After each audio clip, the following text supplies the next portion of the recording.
Hey guys, another day, another vlog. So வாங்க போவோம். இன்னைக்கு சின்ன vlog ஒன்று தான். ஆஃப் டேயில் நம்ம எப்படி நம்ம அன்றாட வாழ்க்கையை பார்க்க போகிறோம். So let's go guys. So ஃபஸ்ட்டாக போய் நம்ம சாய் ஒன்று குடிப்போம். கரெக்ட் சாய்.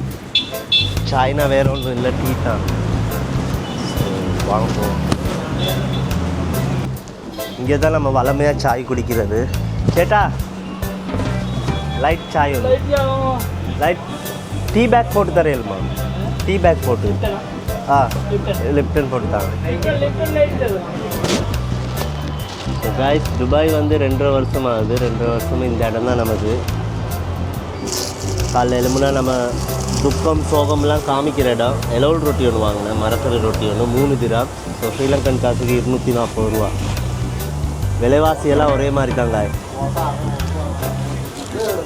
ஒரு வித்தியாசமும் இல்லை. துபாயில் இருக்கோம், வீட்டில் இருக்கவங்கெல்லாம் மதிப்பாங்க, அவ்வளோதான். மொட்டை வெயிலில் உட்காந்து சாய் ஒன்று அடிச்சுக்கிட்டு இருக்கோம். தான் வாழ்க்கை. சில நேரம் தோணுது இங்கே இருக்கவே நான் எங்கேயாவது போயிடலாம், பெரிய நாட்டுக்கு போகலாம் அப்படின்னு. அதுக்கும் காசு செலவாகும். இங்கே இருந்து இன்னொரு நல்ல ஜாப் ஒன்று தேடலான்னு பார்த்தா அது கிடைக்கதும் இல்லை. சில பசங்களுக்கு லைசன்ஸ் இருக்குது, அதில் லைசன்ஸ் இருந்தும் காய்ஸ் அவங்களுக்கு ஜாப் இல்லை. துபாயில் எல்லாம் சீப்பாக சாப்பிட்லான்னா இந்த பாகிஸ்தான் ரொட்டி கடை தான். இங்கே தான் பாதி பேர் பசி ஆத்துறதெல்லாம். அவங்களோட பாதி வாழ்க்கை பசி இல்லாமல் அவங்களோட பாதி வாழ்க்கை போகிறது இங்கே இந்த பட்டான் கடை தான். ஆப்கானிஸ்தான், பாகிஸ்தான் தான். அவங்க கடைகள்லாம் பயப்படாமல் போய் சாப்பிட்லாம். ஸ்ரீலங்கன் கடையில் எப்போயுமே எக்ஸ்பென்சிவ் தான், டபுள் விற்பாங்க. அதுவே நம்ம ஒரு பாகிஸ்தான் கடைக்கோ இல்லாட்டி ஆப்கானிஸ்தான் கடைக்கு போனோம்னா சீப்பாக ஒரு 10 திராம்னா 800 ரூபா ஸ்ரீலங்கன் காசுக்கு. இந்தியன் காசுக்கு எப்படியும் ஒரு 250 ரூபா 300 ரூபா மாதிரி வரும். அதில் சாப்பிட்லாம் காய்ஸ்.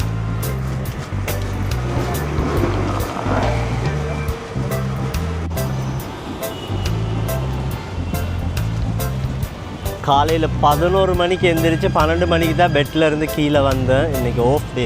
ஸோ இப்போயே 1 மணி 2 மணி ஆகுது. இப்போ நான் போய் சூப்பர் மார்க்கெட்டில் போய் மாதத்துக்கு தேவையான கொஞ்சம் சாமானை வாங்கி எடுத்து ரூமுக்கு போய் கிழிச்சிட்டு படுத்தா அடுத்த நாள் வேலை. ஆஃபில் ஒன்றுமே செய்ய இயலாது, வீடியோ கூட எடிட் பண்ண இயலாது. ஸோ இப்படி தான் துபாய் லைஃப். அதுலேயும் இப்போ என்னென்னா, இந்த யுத்தத்துக்கு அப்புறம் துபாயில் எல்லாமே கூடிருச்சு. 50 ஃபில்லில் கூடிருச்சு. 50 ஃபில்லில் கூடிருச்சுன்னா எப்படியும் ஸ்ரீலங்கன் காசுக்கு ஒரு 40-45 திராம். இந்தியன்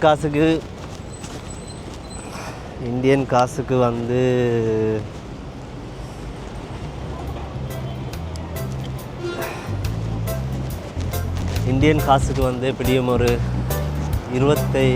14 ரூபா 50 சதம் மாதிரி. விலைவாசியெல்லாம் கூடிருச்சு. முட்டை 50 ஃபீல் கூடிருச்சு, வாழைப்பழம் 50 ஃபீல் கூடிருச்சு. கடையில் சாப்பிட போனாலும் 2-3 திராம் கூடித்தாங்க. ஸோ லைஃப்பில் எல்லாமே கூடிருச்சு. ஆனால் சம்பளம் மட்டும் கூட்டவே இல்லை. இன்னும் அதே பேசிக் சம்பளம் தான். துபாய் வாரதாக இருந்தால் வாங்க, ஆனால் முன்னேறலாம் அப்படின்னு நம்பிக்கையோடு மட்டும் வராதிங்க. ஏன்னா நான் அப்போ 2.5 வருஷத்துக்கு வந்த கனவோடு தான் வந்திருக்கேன். கையில் பேங்க் பேலன்ஸ்னு பார்த்தா ஒரு 2.5 லட்சம் இருக்கும்.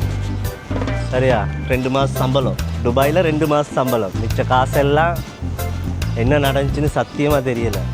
அதுக்காக நான் குடிச்சோ பப்புக்கு போயோ இல்லாட்டி பொன் மாது அப்படியெல்லாம் செலவாகுச்சுன்னு எதுவுமே சொல்ல இயலாது கைஸ். எல்லாம் சேர்த்தது தான். கொஞ்சம் காசு சேர்த்து வைப்போம், திரும்ப ஏதாவது ஒரு குடும்ப பிரச்சனை வரும். அந்த குடும்ப பிரச்சனை வந்தோடனே அந்த காசை அப்படியே போட்டுருவோம். ஸோ அப்படியே ரொட்டேட்டில் தான் போகும். துபாய் வாரதாக இருந்தால் வாங்க, லைஃப் ஸ்டைல் மாறும். அதுக்காக நம்ம உழைச்சி பெரிய பணக்காரன் ஆகலாம் அப்படிலாம் நம்பிக்கையோடு வராதிங்க. ஆகலாம், எப்படி ஒரு 4000 சேலரிக்கு அது லக் பை சான்ஸ் தான். நல்ல கான்டாக்ட் இருந்தால் துபாயில் ஒரு 4000 சேலரிக்கு மாதிரி போனோம்னா வச்சொன்று அடிக்கலாம். அப்படி இல்லாட்டி கஷ்டம் கைஸ். 2000 திராம்ஸ்க்குலாம் வேலைக்கு வந்தோம்னா எப்படியும் 1000 திராம்ஸ் போயிடும் ரூமுக்கும் சாப்பாடுக்கும். அதோட ஃப்ரெண்ட்ஸோடு போய் வெளியே சாப்பிட்றது அதுக்கெல்லாம் 1000 திராம்ஸ் போயிடும். ஸோ அதுக்கப்புறம் கையில் எதுவுமே மிஞ்சாது. ஆனால் ஸ்ரீலங்காவில் இருக்கிறத விட நாட்டில் சும்மா இருக்கிறத விட இங்கே வெளிநாட்டில் இருக்கிறது நிம்மதியாக இருக்கலாம். ஸோ இப்போ எனக்கு சூப்பர் மார்க்கெட் போகணும், சாமான் கொஞ்சம் எடுக்கணும். அதை எடுத்து அப்படியே ரூமுக்கு போய் குளிச்சுட்டு கடையில் போய் எங்கேயாவது சாப்பிட்லான்னு அப்படின்னு தான் யோசித்து வச்சுருந்தேன் ஸ்ரீலங்கன் கடைக்கு. ஆனால் என்னென்னா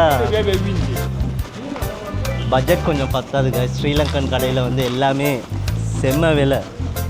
நம்மளோட முட்டாப்பம் இருக்குது தானே, அந்த முட்டாப்பம் சொல்லுவானுங்க 25 ரூபா 17 ரூபா அப்படின்னு. பார்த்தா ஸ்ரீலங்கன் காசுக்கு ஒரு 2000 ரூபா கொடுத்து ஒரு முட்டாப்பம் சாப்பிட்ணுமா அப்படின்னு. ஆனால் அப்படி கணக்கு பார்த்தா சாப்பிட இயலாது. ஆனால் கொஞ்சம் யோசிச்சு பாருங்கள், ஸ்ரீலங்காவில் எவ்வளோ வரும் ஒரு முட்டாப்பம் எனக்கு தெரியலை. இப்போ தெரிஞ்ச கமெண்டில் சொல்லுங்கள். ஒரு 300 ரூபா ஒரு 500 ரூபா வைங்க. ஆனால் இங்கே போய் சாப்பிட போனால் 500 ரூபானா எவ்வளோ, ஒரு 5 திராம் 6 திராம் 5 திராம்னு வைங்களேன், 4 திராம் சரி, 4 திராம் 500 ரூபா. ஆனால் 4 திராமுக்கு இங்கே ஆப்பம் கொடுக்க மாட்டானுங்க, முட்டாப்பம் சொல்லுவானுங்க 15 திராம் 1800 ரூபா அப்படி சொல்லுவானுங்க. என்னத்துக்கு அப்படி விற்கிறானுங்கன்னு சத்தியமாக தெரியலை. கேட்டால் ஸ்பைசி எல்லாம் ஸ்ரீலங்காவில் இருந்து வருது அப்படின்னுவானுங்க. இந்தியா கேரளாவெலாம் அதே ஸ்பைசி தான் சரி. ஆனால் ஏன் அப்படி விலைக்கு விற்கிறானுங்கன்னு சத்தியமாக தெரியலை. ஸோ கைஸ், இந்த சூப்பர் மார்க்கெட் தான் நம்ம போக போகிறோம். ஒவ்வொரு மாதமும் இங்கே தான் வாங்குவோம்.